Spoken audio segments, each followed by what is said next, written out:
For the president with the Scottish roots, this was a flight home of sorts. A break from awkward questions in Washington of sorts. Because the Jeffrey Epstein affair had travelled with him. I'm focused on making deals. I'm not focused on conspiracy theories that you are.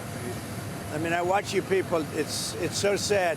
You ought to talk about the success of our country instead of this nonsense you talk about. Nonsense, he said, of Epstein as he took questions. And Donald Trump was asked about the British Prime Minister. He was asked too about immigration in Europe. I like your Prime Minister. He's slightly more liberal than I am, as you've probably heard.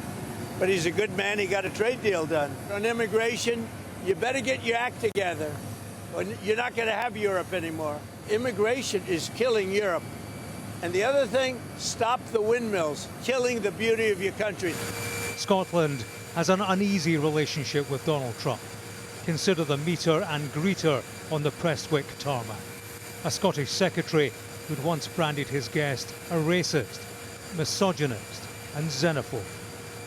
Is it awkward when a US president comes off a flight and you've called him a racist, misogynist and a xenophobe? Well, look, the bottom line here is it's really important for that special relationship, which dates back many, many years, for us to be nurturing that, because it's in our national interest to do so. We're the closest of allies on defence, on security, on trade and culture and history, and we've got to respect that, and we've got to make sure that we're nurturing that and taking that into the future. This private visit is a rare public spectacle on Scotland's Ayrshire coast. Presidential vehicles were flown in specially for the occasion.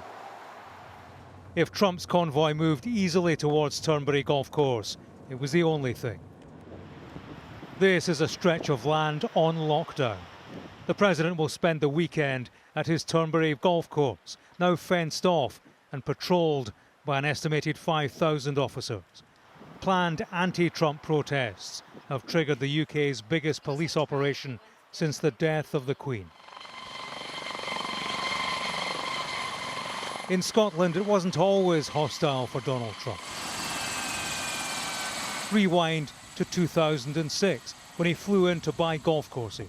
James Matthews from Sky News, welcome to St Andrews, very nice to meet you. He was the star of TV's The Apprentice, You're Fired and all that.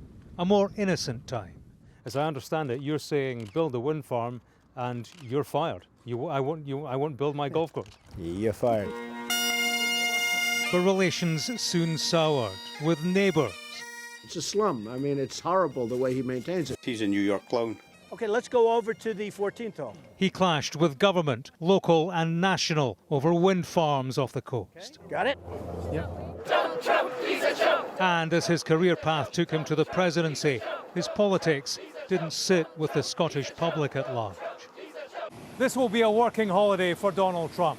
He'll meet the UK Prime Minister Sir Keir Starmer and Scotland's First Minister John Swinney. They'll talk trade as the UK seeks to refine its agreement with the United States and reduce tariffs. Trade will be on the table too, with a late addition to the itinerary. The President of the European Commission, Ursula von der Leyen, will meet Donald Trump on Sunday. On the shores of South Ayrshire, it is the business of government, far from the business back home.